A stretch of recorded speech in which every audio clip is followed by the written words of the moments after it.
তোর উপর রমজানের রোজা ফরজ করা হয়েছিল, তুই রোজা রাখিসনি, তোর শাস্তি জাহান্নাম। আমাকে মাফ করে দাও, আমাকে মাফ করে দাও, আরেকবার সুযোগ দাও।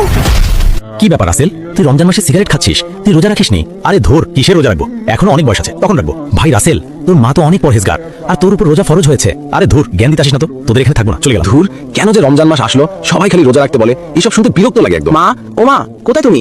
আমার খুব খিদে পেয়েছে, আমাকে খেতে দাও। বাবা রাসেল, তুমি রোজা রাখো দয়া করে, তোমার উপর রোজা ফরজ হয়েছে। ধুর মা, তুমিও সবার মতো একই কথা শুরু করছো। এখন আর আমার কি বয়স হয়েছে, বুড়াকালে তখন আল্লাহর কাছে ইবাদত করবো। ধুর চাই, আর খাবারই খাবো না। আল্লাহু আকবার, আল্লাহু আকবার। বাবা রাসেল আজান দিয়েছে, ওঠ নামাজটা পড়ে নে বাবা। ধুর মা, যাও তো, বুঝলাম না, বুড়াকালে আল্লাহর ইবাদত।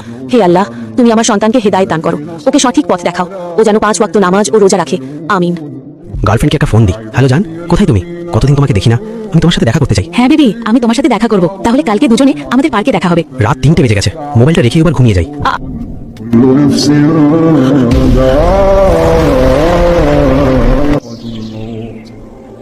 রাসেল, সকাল 11টা বাজে, তুই এখনো ঘুম থেকে উঠছিস?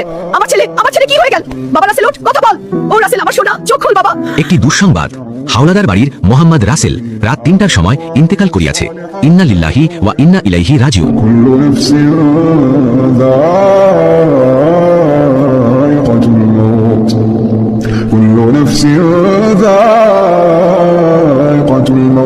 এই রাসেল নামে ছেলেটা আল্লাহর কোনো হুকুম মানতো না, রোজা নামাজ কিছুই করতো না।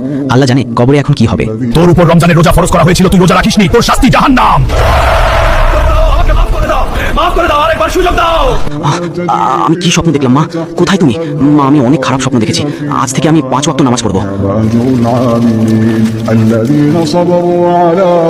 যাই, তাড়াতাড়ি যাই, মসজিদে গিয়ে নামাজটা পড়ে আসি। আল্লাহু আকবার, আল্লাহু আকবার। হে মালিক, আমি দুনিয়াতে অনেক পাপ কাজ করেছি, তুমি তো রহমান, তুমি তো রাহিম, তুমি আমার সমস্ত গুনাহগুলো মাফ করে দাও। আসসালামু আলাইকুম। আমাদের ভিডিওটি কেমন হয়েছে কমেন্ট করে জানাবেন। পরবর্তীতে আপনারা কোন বিষয়ে ভিডিও চান তা কমেন্ট করে জানাবেন। যে বিষয়ে কমেন্ট সবচেয়ে বেশি হবে সেই বিষয়ে ভিডিও বানাবো ইনশাআল্লাহ। আর ভিডিওটি বেশি বেশি শেয়ার করবেন প্লিজ।